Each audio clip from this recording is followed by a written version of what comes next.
In this video, we're going to install the handbrake and the cables for the handbrake.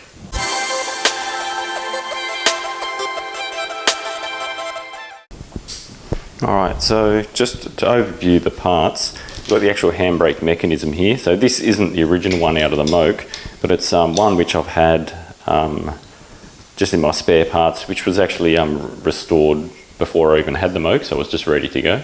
The one that came with it is just really rusted. That's ready to go, so I'll use that one. I've also got these, the rubber pads. These rubber pads go underneath these pieces here, which are the guides for the actual handbrake. They attach to the tunnel, so you have one of those, the metal piece and the rubber on one side, that goes underneath, and then on the opening at the top, you have another set. So there's the other two there. I've got the handbrake cables. Now these cables are different to a Mini. I believe they're actually longer. I've got some cables for the Mini, and I might actually just lay them out on the ground just so we can work out what the difference between the two is. These clevis pins here, they actually insert into the end. That attaches to the actual back of the drum, and then where it pulls the lever to actually activate the handbrake. And then some fixing screws and so forth. Alright, so let's compare these to the Mini just to see what the difference is. Okay, so I've got the handbrake cables laid out on the ground. So the old rusty one is for a classic Mini. Obviously the new shiny one is for the Moke. Now the difference between them, first of all the length of the Moke cable is about 30 centimeters longer. The other difference as well is where the pin for the sector, the handbrake sector, is located. So on a Moke it's here, and then on a Mini it's back here. So they're the couple of differences. The ends are pretty much the same. There's variation because there's different brands, but the actual mechanism is the same.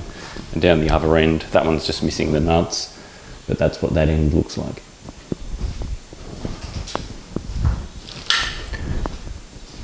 Okay, so now we need to install the actual handbrake lever first.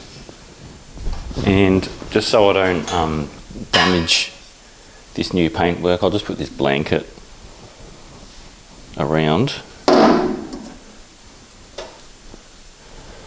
Okay, so let me just get the hardware out of my pocket. And then the actual handbrake lever, there's two holes on it here. They correspond to two holes on those. This actual bracket was a replacement because the new floor doesn't come with this bracket, and the bracket on the old floor, the quality was just not, well, the condition wasn't that good. So it will line up kind of like that.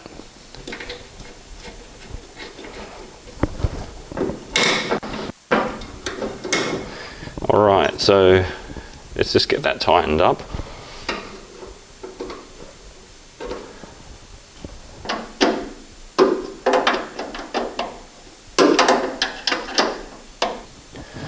Alright, so let's just test the operation. So we're at the rear, so the path that the handbrake cable takes, it's got to get behind in this little hole here where the radius arm is.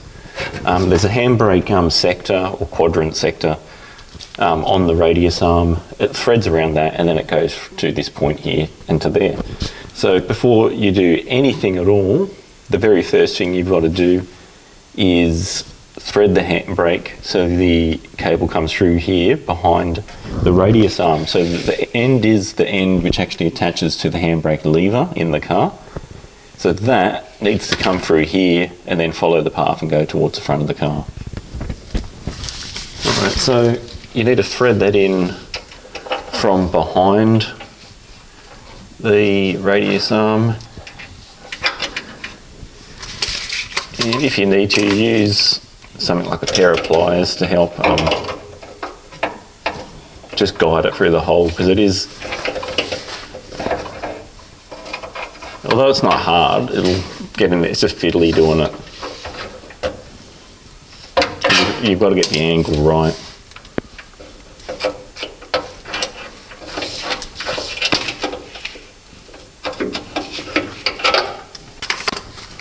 All right, so once it's through that hole, you can pretty much thread all of it through except for the last part where you get to that little pin that goes on the quadrant sector.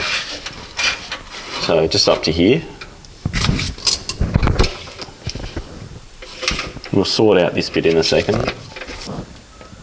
All right, so what happens now is the handbrake cable needs to sit around that quadrant sector, and where that pin is, the pin needs to sort of sit where that is.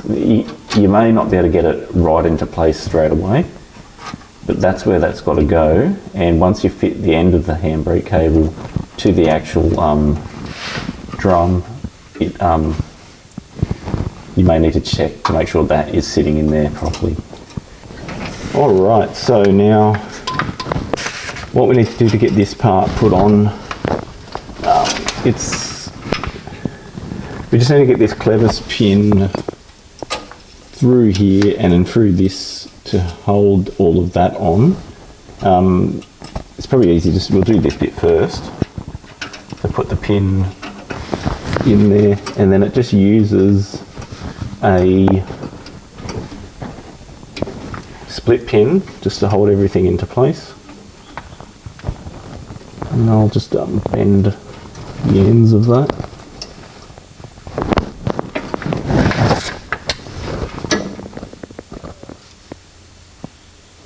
Alright, so the next part now, we need to compress that spring. There's this little coupling there at the end, and that will just slot into that spot there, like that.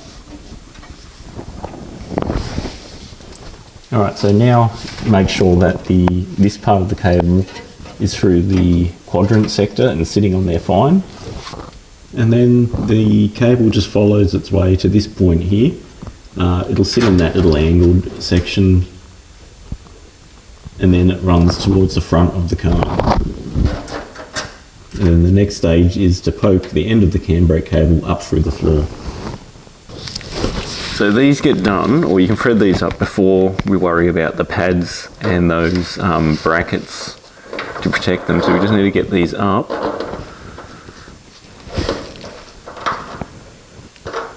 They can sit in there. I'll deal with the rest of it on the other side. Alright, so what we need to do, and I'll just try and do this very carefully so I don't damage any of the paint. We need to thread that underneath the seat tunnel, and then there's a hole at the end of the tunnel. That's got to go through there and then make its way towards the handbrake. There's some fittings that need to go on that end. We'll do that now. What needs to go on is, now this cable, it only came with 2 nuts like this. But the way I'm setting this up, I've got parts left over from mini builds, so put a washer first, then a spring, then another washer,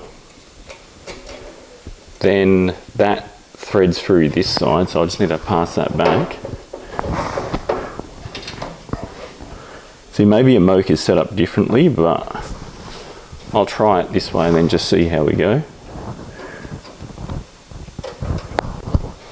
Then you have this nut which has a curved end on it. See, it could be the case I'm doing this wrong, and someone hopefully can tell me. And then normally when that's tensioned, it'll be sort of right out there somewhere. The issue is that that's going to catch onto there, so I'll have to double check whether that's the way we should be doing it or not.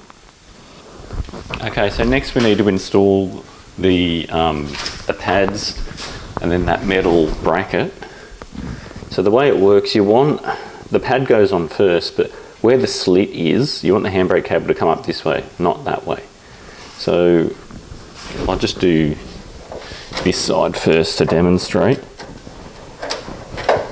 Just be careful of your paint because these are like sandpaper.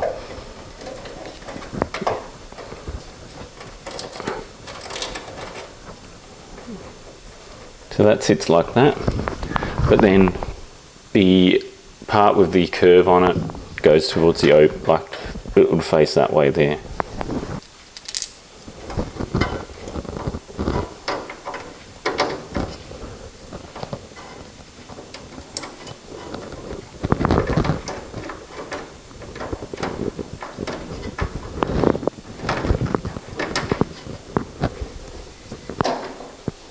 And then underneath you do the same thing, but obviously facing the opposite way around. So again, the rubber pad will go on, so the direction that the cable is goes on that part, not where the opening is. So just for reference, the back of the car is that direction, front of the car is this direction. So the cable will be running that way. So the curved part obviously goes in that direction. So you need to tighten them up properly. You'll need obviously someone underneath to hold it with a spanner and someone on top using a screwdriver. But for now, that'll do.